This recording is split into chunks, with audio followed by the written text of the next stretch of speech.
उन्वान: सुनहरी चाबी। एक छोटे से गांव में एक पुरानी कहानी थी कि एक सुनहरी चाबी है जो किसी भी दरवाजे को खोल सकती है।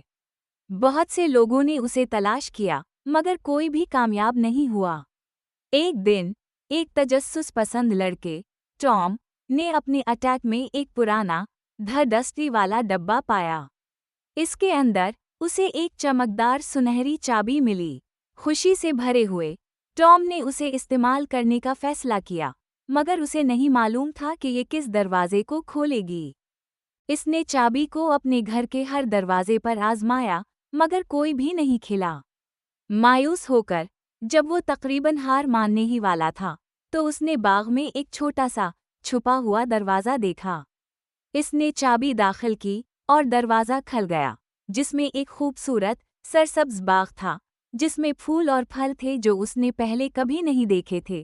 टॉम ने महसूस किया कि चाबी ने सिर्फ एक जिस्मानी दरवाज़ा नहीं बल्कि कुदरती खूबसूरती का खजाना खोला है। इसके बाद उसने बाग की देखभाल की और उसकी खुशबू और फलों को गांव के लोगों के साथ बांट दिया।